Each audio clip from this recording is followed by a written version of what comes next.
Live on a warm and clear Wednesday evening. Welcome, everybody, to the latest episode of the Bullpen with Adam the Bull, a late night edition. I will be doing 3 live episodes of the Bullpen in the next 26 hours or so. We're going now to recap Game 2 of Cavs Heat. I'll be back on in less than 12 hours tomorrow morning at 9 with Dustin. We'll look back at this game, get his thoughts on it, look ahead to tomorrow's draft. And then when the draft comes to an end tomorrow, join me again live, 11:30, midnight, whatever the hell that time the first round comes to an end. I'll be back live here in the Bullpen, of course, as always, brought to you by Bet Rivers. Game number 2, it wasn't necessarily pretty, but in the end, the Cavs get the job done 112-102. A game that at the half and really into the middle of the third quarter or late in the third quarter felt like a game the Cavs were going to absolutely blow out the Miami Heat. I fell one shy of my 4-leg parlay. I hit 3 out of 4 in Game 1 and 3 out of 4 tonight, so I let you down. I apologize. The one that didn't hit is the Cavs covering. The spread was 11.5. They won by 9.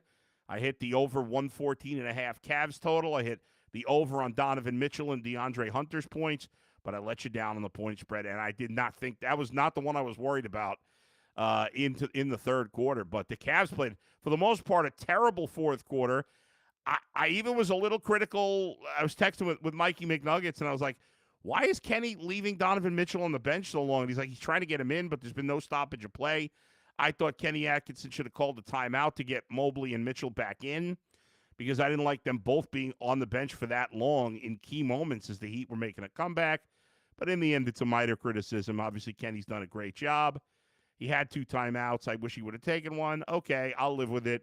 The second those guys, not the second, because it went back and forth a little bit, but the game kind of stabilized when Mobley and Mitchell came back in, and then Donovan Mitchell took over down the stretch. He had a very poor shooting first half. He was 4 of 12 from the field in the first half, and then went 6 of 9 from the field in the second half, hit a bunch of threes, finishes with a game-high 30 points for the Cavaliers. Just well, not a game-high, a team-high, because Tyler Hero had 33. But 30 points, 6 boards, 6 assists, 1 steal. Donovan, great second half, great fourth quarter especially. He was the man, and when the rest of the team was struggling in the fourth quarter, he got it done. Darius Garland and Evan Mobley had good first halves. They were both kind of quiet offensively in the second half, but both go get 20 for the game. Darius had 21 and 9 assists, and Evan had 20 points and 6 rebounds in this one. Jared Allen had 9 points, 8 boards. Max Strus, 14 and 6. He had a good game. The bench had a rough shooting night. The bench from the field was 9 for 24, and from 3 they were 6 for, actually they were fine from 3, 6 for 13, but a lot of 2-pointers missed. The Cavs only hit 17 2-point field goals. They were 17 for 37 from inside the arc. It was weird. They shot better from 3, 49%, than they did overall, 48%, which is very unusual. DeAndre Hunter did have a nice bounce back, had 8 points in the first half, 12 for the game, 3 boards, did some sloppy things, and didn't play great defense. The defense wasn't really where it needed to be for a lot of this game. I thought they really let the Heat, the Heat putting up 61 points in the second half shouldn't happen. It did, and obviously Tyler Hero had a big game. Sometimes you got to give the other team some credit. Again, Dean Wade, a non-factor in this one. He did nothing in 6 minutes. Isaac Okoro played 10 minutes, did hit 1 3, but not much there. You're down to really 8 guys playing significant minutes at this point. Ty Jerome had a bad night coming off an all-time Game 1. He hit his first 3, but that was it. He kind of struggled the rest of the way, finished with 6 points on 2 of 8 from the field. Sam Merrill hit a couple of threes, and that was it. But, again, the Cavs haven't played overall, I don't think, anywhere close to their A game through 2 games, and yet they're up 2-0. Now, they're going to have to play a lot better overall if they're going to beat the Celtics, but we got time. You build up till you get there. They scored exactly 121 points in both games so far. And like I said, down the stretch, you had Ty Jerome take over in Game 1. You had Donovan Mitchell take over in game 2. I thought the whole starting lineup played well. Darius' shooting numbers don't look good, and he didn't score much in the second half. But I thought he played with an intensity, a confidence, and energy in this game that I haven't seen all that often from him in the postseason. So I thought it was really good to see. And the fact that he dished out 9 assists was pretty impressive. A 3-to-1 assist-to-turnover ratio in this one. 24 assists to 8 turnovers on 39 field goals. So nice win. Again, nice win. You get it done. Some things, obviously, you didn't like. Obviously, the officiating in this game was pretty poor. I know our fans and every fan base thinks the refs are cheating against our team, or I don't know what we think. There were some bad calls both ways. Listen, it's hard to ref. Guys miss stuff. The challenge system in the NBA has to be fixed.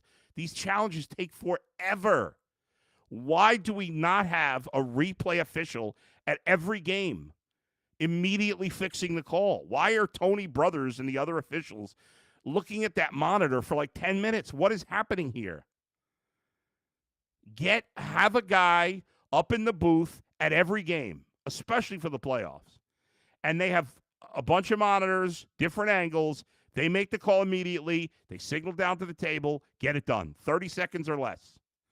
And if we're overturning calls, 30 seconds or less. If it's not obvious enough in 30 seconds or less, then keep the call and keep it moving. It kills the momentum of the game. And yes, there were some bad calls against the Cavs. I get it. The refs are not cheating. I hate that playing that game. There's no reason the league would want the Miami Heat to win this series. So let's just stop that nonsense. But it was a poorly officiated game, I thought. And the fact that the officials get conned for those fouls where guys lean into another player. But to be fair, it's much easier for us to see the call in slow motion on high def TV as opposed to 10 massive, crazy athletic players moving around the court. It's hard to see everything, so you give them a break a little bit. But nobody's cheating. But it was not a well officiated game. Some instant reaction from you folks. David says Tony Brothers is a joke. I feel like he's been awful ever since seeing him for the first time. Sam says, Bull. Hi, Sam. How are you? Kevin said, let's see, the Husson family, Dean Wade played good on defense for 6 minutes. Sam says, taking a 2-0 lead to South Beach. Yeah, Saturday's game is an afternoon game. Again, I'll be on after that game. Garland limping. I thought he was fine. At the end of the game. Guys get banged up a little in the game. I think he's fine. I didn't really see much limping. Chris says all wins are good wins. Yeah, it's the playoffs. It doesn't mean you can't be critical of how they played and the fact that if they're going to win against the Celtics, they're going to have to play better overall. But they played well enough to win. It wasn't like they played terribly. It wasn't an A performance. But in this round, you don't need to play an A performance. Hopefully, like I said, they'll build up to it, keep getting better as the series go. They'll get more rest, hopefully. They've got to take care of business. Go to South Beach. The Heat are going to continue to play hard, sweep this series, because even without Jason Tatum, the Celtics still beat the Magic, and they're up 2-0 in that series. And they have a good chance of sweeping there. Without Tatum, they only played 8 players, the Celtics, period. And they only played 6 players more than 13 minutes. But of those 6 players that played more than 13 minutes, they all played well. Jaylen Brown at 36, 10, and 5. Jeez. Houston leading Golden State early, by the way, in that one. But, keep taking care of business. And we can, honestly say, they're going to have to play better to beat Boston. But right now, they don't have to beat Boston. You can have some games that are better than others. So far, their first 2 performances have been, a B. And that's good enough right now. And just keep building up to playing better. And the Heat, while a bad team, do play with a lot of energy and intensity. But they're a bad basketball team. Let's not be phony about it. And there's no reason.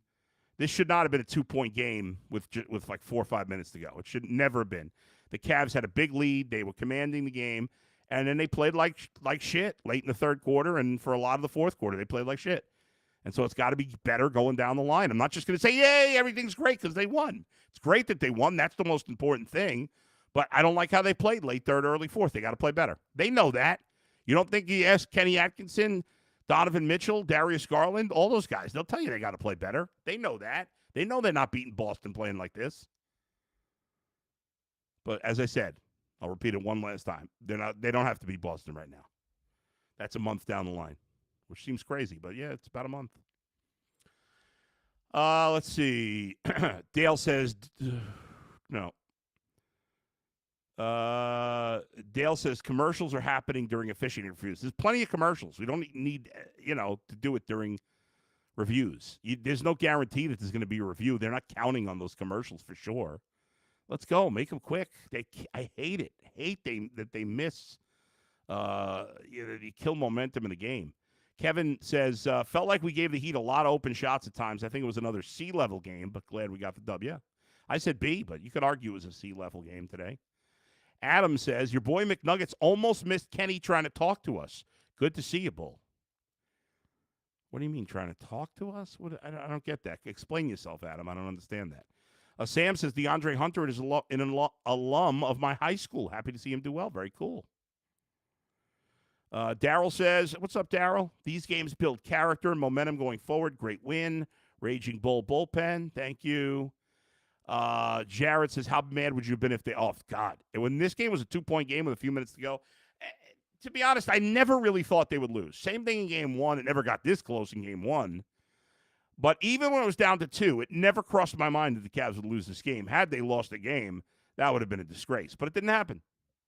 They took care of business when it mattered. As soon as they got Mitchell back in, he righted the ship. They played even for like a minute, and then Donovan took over, hit like 3 buckets, and that was the end of the game.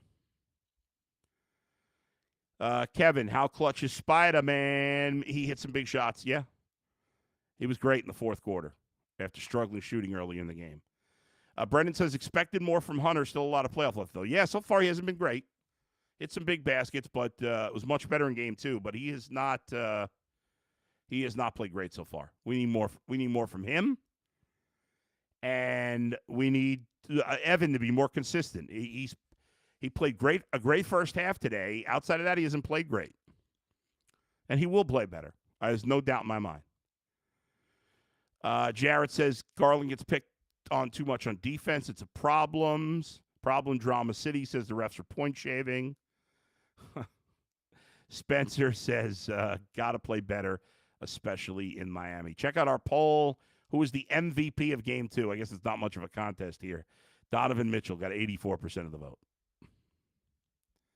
Pretty hard to argue that after he played the way he played in the fourth quarter. Jonathan says, Tony Brothers, bad game or Angel Hernandez bad? I don't think Tony Brothers is a particularly great official, but I don't know NBA officials as well as I know baseball officials, so I'm going to say no. He's not Angel Hernandez bad. Dawson said, Mitchell's going to have a nuclear game soon. He's not knocking him down like he can and still dropping 30 bombs. Well, he did. I mean, he was great in the fourth quarter. Just great. Because he was shooting very poorly for most of the game, and then fourth quarter he just came alive. He got absolutely smoking hot there in the fourth quarter, so that was good to see. They needed that. Jared asked how I think Jared Allen did. Again, I thought he was okay, not a spectacular. He like a lot of the guys, good first half, kind of quiet in the second half. That's how it kind of felt for everybody. I just thought until Donovan took over that they were kind of sleepwalking a little in the second half, and you just can't have that.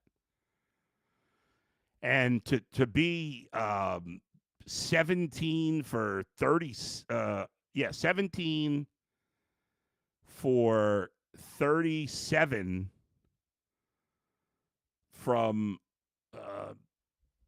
inside the arc, I just thought was not great. They missed some like really easy shots. There were some bad shots. I thought they were holding the ball too long. Right before Donovan came back at the end. A little water. Hold on. right before Donovan came back in the fourth quarter and Evan Mobley, Ty Jerome had a couple of bad possessions where he held on to the ball. Again, I'm not killing the guy. Well, I love Ty Jerome, but they were saying it on the broadcast. Brad Daugherty was like, we got to move the ball here. Miami's playing extremely aggressive defensively. You got to get the ball moving. You can't just stand at the foul line holding the ball, and he did that a couple of times. So they'll learn from this. Kenny will have him ready for Game 3. They got 2 full days off here, and before they play Saturday afternoon, and they got to come out ready to play because you don't want this series. There's no reason for the series to come back to Cleveland. Take care of business Saturday. They play Monday night, and then take a week off before you have to play. Although, who knows? I mean, these Indiana's up 2-0-2. Maybe they'll sweep also. I don't think so, though. But let's see. Daryl says 49% from 3, 21 of 23 free throws. Yeah, that was good. Jared, seems like Cavs sleepwalk too much when they get up big. Not a good habit. And Daryl says we suck on 50-50 balls and loose rebounds. Yeah, there was just some sloppy things there. It was some sloppy things that I didn't like. And yeah, the Cavs have gotten a little complacent when they've had these big leads, and you can't do that in the playoffs, even against a team under 500 in Miami. And every round the competition is going to get better.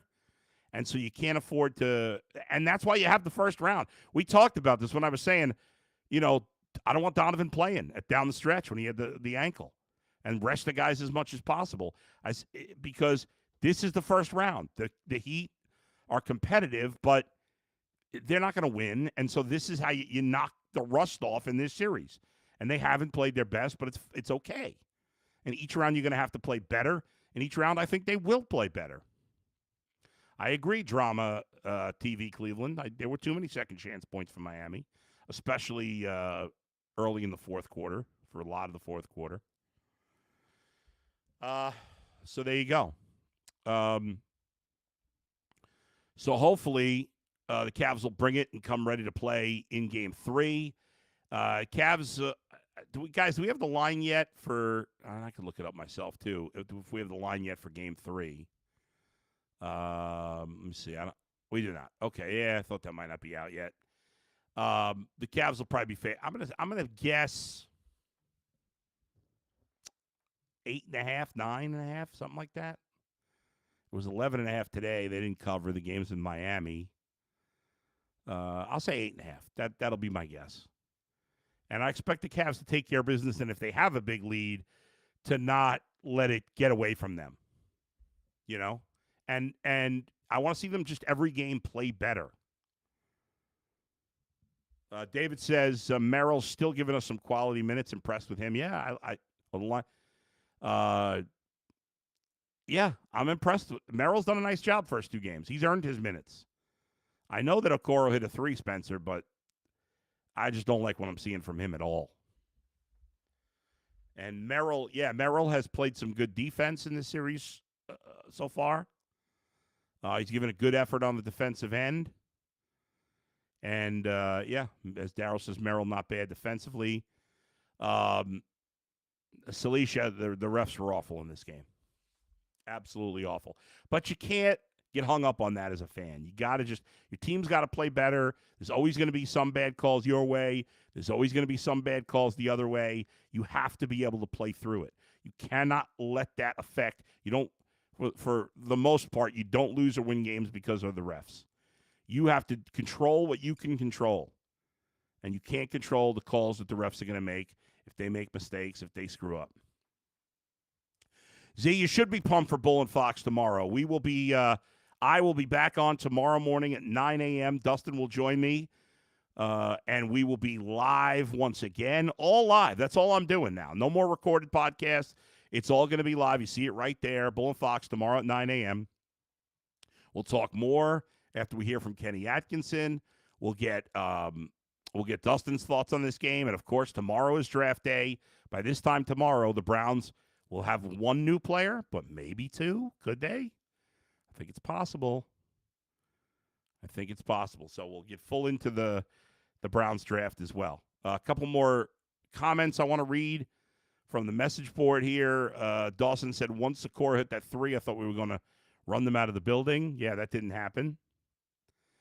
Let's see. Brian, DeAndre needs to do better. We're going to need him. I agree. He and Mobley both need to play better, obviously to different levels.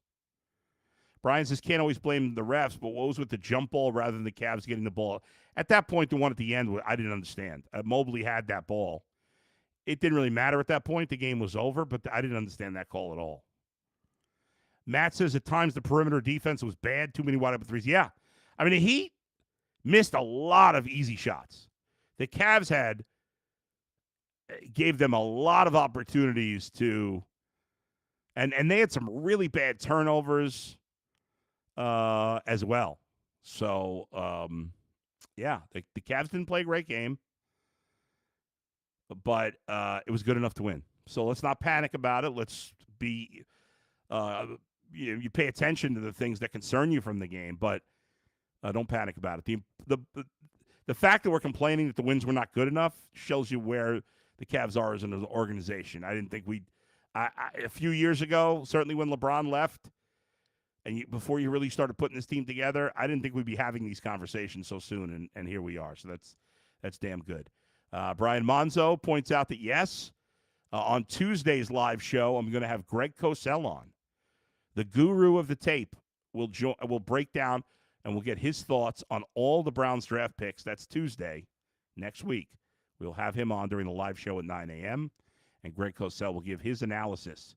He'll tell us what he sees on the tape for, we assume, Travis Hunter and whoever else the Browns draft this weekend. That's next Tuesday. Sam, I will tell Zach Mizell, as Mikey B. Nugget said today. We said hi. Spencer, that one Sam Heat check, though, was sweet. Yes, it was. Drama City says we should have been blowing them out, giving up wide open threes. Got to tighten up. Agreed. Kevin says, let's go Travis and Milrow tomorrow. Darryl, awesome job out of you, Bull. Thanks, everybody, for joining me tonight. I'll be on again. Like I said, 2 shows tomorrow, 9 a.m. with Dustin. We'll talk Cavs and draft. After the first round of the draft, probably midnight tomorrow, 11:30 p.m., whenever it is. I'll be on live again then. I'll be on live again Saturday after Game 3, Saturday afternoon. And I'll be on again Tuesday at 9 a.m. live as well with Greg Cosell. So I've got you covered on the draft and the NBA playoffs. Guardians lost today. Not a good performance. Luis Ortiz, very shaky. Yankees win it. What was the final score? 5-1? I can't remember if it was 4-1 or 5-1. But the streak, as you see, it was 5-1, yeah. The winning streak comes to an end this afternoon. They'll try to start another winning streak after a day off tomorrow. Everybody have a great night. And thanks to Max and Z for producing. Thanks to all of you for watching. And again, I'll be back tomorrow with Dustin at 9 a.m. So join us again live. Big day tomorrow. 9 a.m. live show in the bullpen with Dustin. 11 a.m. Ultimate Cleveland Sports Show till 1. 8 to 10 p.m. Ultimate Cleveland Sports Show, night show, draft show. And then wrap it up right here back in the bullpen live after the first round of the draft. I've got plenty of energy for it. I hope you all have plenty of energy for it for a big day. So I will rest up, Kevin. I'm going to get some sleep, and then I'm looking forward to doing 4 shows tomorrow. 2 here in the bullpen, 2 on UCSS. I love it. I can't wait. I'm having so much fun doing all this shit. It's fantastic. Again, the final score, Cavs win 121-112. They're now up 2-0 in the best-of-7 series. Game 3 Saturday afternoon at 1 in Miami, and I'll be on after that game as well. I'll talk to you next time. Where else but right here in the bullpen with Adam the Bull, brought to you by Bet Rivers. Love you, everybody. Have a good night. See you tomorrow.